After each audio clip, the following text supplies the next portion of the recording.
Hey everybody, Asher here with another One Night in Karazhan preview, where last time we looked at the worst cards, today we're looking at the best cards, specifically what I'm labeling as the top 8 cards in One Night in Karazhan.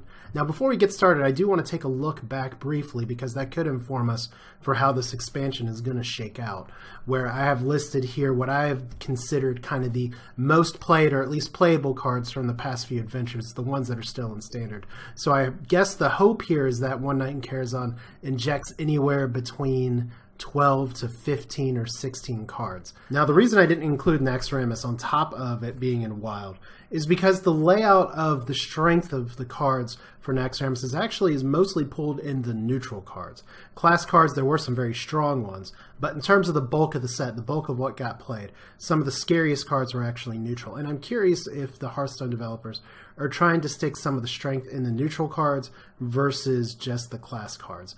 But that remains to be seen. Let's go ahead and start with the list. Like I said, this is a top 8, no particular order. But I do want to start off with the Curator, 7 mana legendary, 4/6.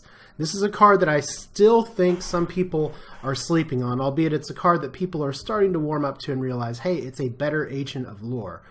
And of course, that's post-nerf Ancient of Lore, but even if you compare it to pre-nerf, if this draws 2 cards, it's fine. 4/6 has long been held to be a better body than 5/5. 6 health survives a lot more things than 5. 4 damage is about as relevant as 5 damage, even in the current metagame. And plus, the Curator has Taunt, which is nice. Another thing that's really good about this card, obviously, is that it can fetch specific cards for you. So while, yes, you have to build your deck around the Curator, it's probably not going to be too much to ask to throw in a beast and a dragon or multiple ones in your deck, because this will thin through your deck a little bit, at least get you to other draws. That's the point of card draw. And you don't necessarily have to build a deck with Murlocs, dragons, and beasts to make it work, although there may be one that eventually goes out there. I don't know if people will call it a literal zoo deck or what, but Curator is, because it's a neutral, every class is going to be able to play it, and I think it's going to fit into a lot of different archetypes. And next on the list is actually Zubat, because if I'm going to put Curator on this list, I'm going to put Zubat as well. But notice that I haven't put, I'll just spoil it right now, I haven't put the other Beast Dragon Murloc buff card on here.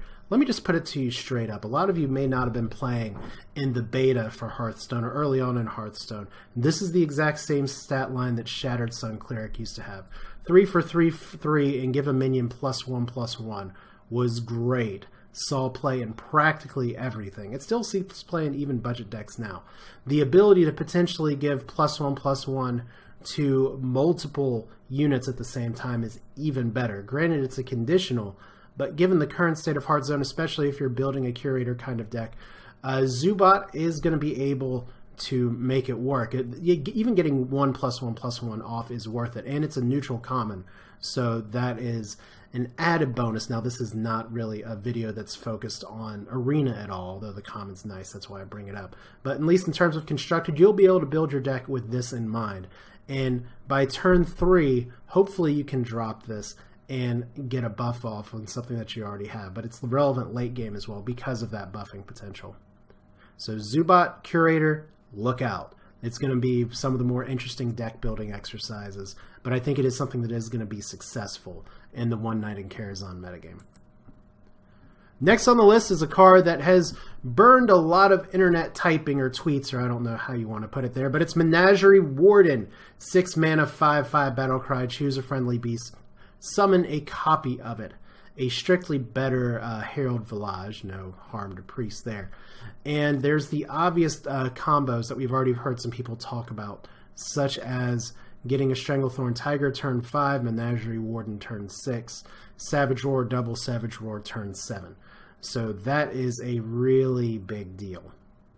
And sure, maybe that obvious combo will harken back to nightmares of getting the 14 life versus Druid, but even being able to copy a Druid of the Claw, even being able to copy a Druid of the Saber or something like that.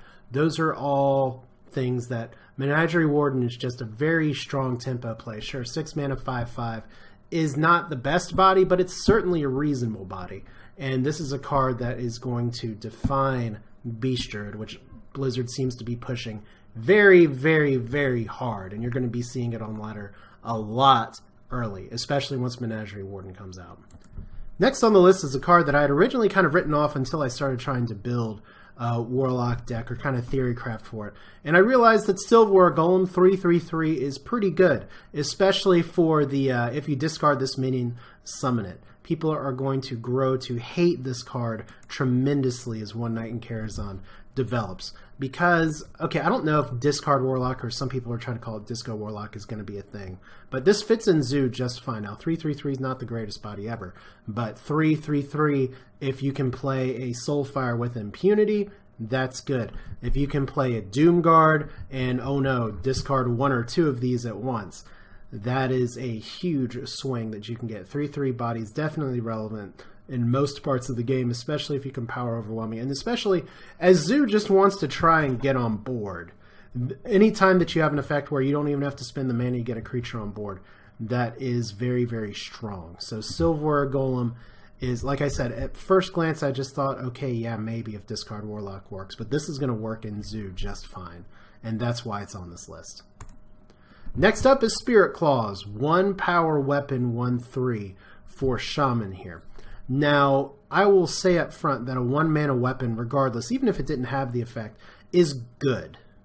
So I think this is something that even a more aggressive Shaman list could throw in, because your hero power, which Shaman is still a class that likes to tap its hero power because of Thing from Below and all the other totem synergy cards. You have a 25% chance of activating this weapon and taking it from 1/3 to 3/3. So it has 3 charges. If you can even get 2 turns with the spell power bonus on there, you have a Fiery War Axe for 1 less mana. So that's really, really strong. Granted, there are a few cards that Shaman already runs, especially Spell Oriented or Control Shamans run that would have this. Is Spirit Claws a kind of card that you want to put in Bog Champ Shaman or Concede Shaman? I don't know, maybe. It does allow for some early game board control and lets you keep from getting overwhelmed. But I do think that this is a very high upside card. And when you're looking at a set to see what can you actually inject for just a 45 card set into Standard as it already is, you really want to try and look at that upside and see, is it something that you can realistically activate pretty often? And I think Spirit Claws falls into that camp. Next on the list is another weapon from this set, Fool's Bane. 5 mana, 3 attack, 4 charges, unlimited attacks each turn, cannot attack heroes. Is this a buff or a nerf to Malcrook? It's hard to say, but it is a warrior weapon, and comboed with another card from the set, you can potentially get 4 attacks off, clear boards of minions, and not take damage. So that's strong in of itself, but let's say you don't get that combo. Let's say you can still want to clear the board. Warrior is a class that can definitely afford to take some damage, and if this card had 2 attack, it could still see play. But, I mean, it would be considered pretty weak for 5 mana. 3 attack, I mean, it's an Assassin's Blade that you can use all in one turn if you need to, except that you can't hit face. That is really, really strong. It's very good for maintaining tempo, keeping your board as it is, in a pinch even activating Execute, all things any archetype of warrior wants to do except for Pirate Warrior. So yeah, you're going to see a lot of this card, and I mean, for like I said, is it a nerf for Malcrook? Not necessarily, because there's a lot of times where you play Malcrook that you want to start. You have your tempo and you just want to start going face. So maybe this doesn't help it as much, but it's certainly no Cursed Blade, so I wouldn't be sad to get it in most games. Next on the list is Arcane Giant. 12 mana. We've needed another giant for a while here. 8/8. This giant's conditional is cost 1 less for each spell you've cast this game. Now, we've already seen with a bunch of Yogg-Saron decks, certain classes, especially Mage and Druid, to a lesser extent Warrior, try and throw in as many spells as possible to get a really big, beefy Yogg-Saron. Well, those decks can now be fortified because you can throw in an Arcane Giant. This is the kind of giant that you can put in and just play it right away. It's a better Frost Giant being Inspire, reduce the cost of this. So every time you use your hero power, it gets reduced. That's easier to play later. This is much easier to play in the game because I can't think of a single class that doesn't run any spells, even if you're just discounting a little bit, or at least ones that would want to run this card. So a very solid 8/8. It's going to make Giants relevant again because if you've noticed, Mountain Giant doesn't really appear. Molten Giant got nerfed out of relevancy. Turns out having 5 health is a little bit too close to disaster for free Giants. But yeah, Arcane Giant is definitely going to see play, and it is definitely... Well, here's the thing, is that if our metagame goes to a little bit more mid-rangey control, which is what Blizzard seems to trying to do, then Arcane Giant's going to be very relevant. If the metagame continues to stay too fast, Arcane Giant could still see play as kind of a, okay, well, here's a big tempo swing, 8/8, and maybe it costs 6 or 5 or something. But the question is, are those decks going to be strong enough for something that might run this for an 8/8 that doesn't immediately change the board state? Remains to be seen. Still, I think it is definitely strong enough to be put on this list.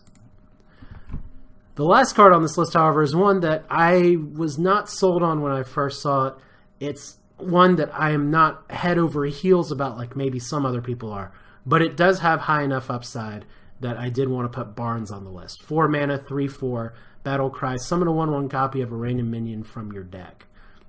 Now, 4 mana for 3/4 is not great.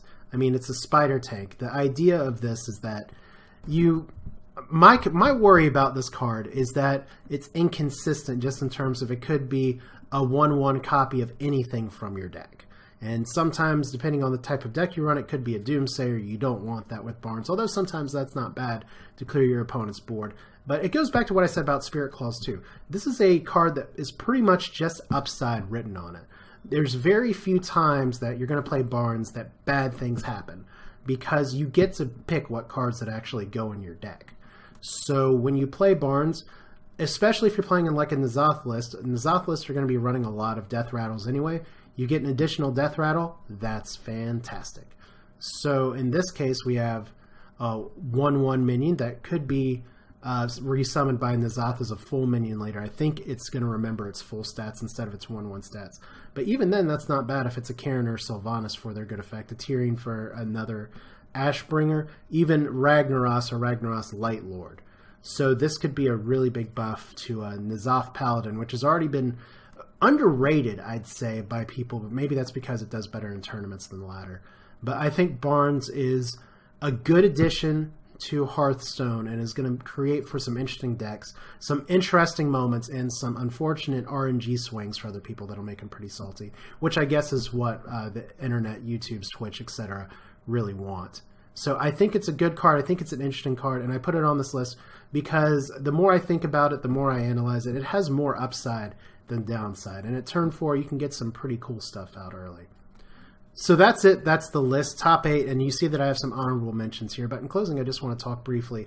Like I said before, one of my curiosities is if the strength of this set is going to be vested in the class cards or the neutral cards. And as you can see from the list that I put out here, there's some good class cards, there's some good neutral cards to be sure. But I know some people have worried about, well, unlike other adventures, is League of Explorers, not League of Explorers, is One Night in Karazhan actually going to be relevant in the standard format, at least for this year? I think the answer is yes. And I think we're going to see some new deck archetypes. But for people who are disappointed about Priest or Paladin or Rogue, just remember that a 45 card set is not going to change a class overnight. It may unlock some new archetypes. It may make some interesting things happen. I'm very curious to try the Burgle style or Steal Other class cards Rogue. I don't think it's going to be very effective, but I think it'll be fun to play. But regardless, this is not a set that's going to change the world overnight. Dragon Warrior is still going to be strong. Heck, Curator could be very strong in Dragon Warrior. Could even pull 3 cards if you play Fierce Monkeys. There's going to be a lot of decks that exist now that'll still exist. I think the big key to watch for is, does Zulok, is Silver Golem, and some of the other cards they put in, is it going to be enough to bring it back over the top? Is Beast Warrior going to check, or Beast Warrior, is Beast Druid going to check some of the other decks that are out there? Or is it going to remain to be status quo? Don't expect One Night in Karazhan to wholesale change the metagame. That's why I've said from the start in other places that I post that it's going to have not wide implications, just narrow for a specific class with specific cards. But still remains to be seen. Definitely tell me your thoughts in the comments. Tell me if you disagree with anything that's on the list or think that anything that should have been added in here. Want some thoughts or some other cards.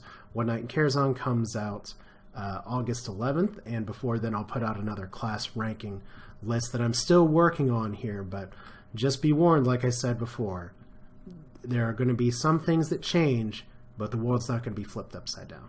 This is Asher. Thanks for watching. See you next time.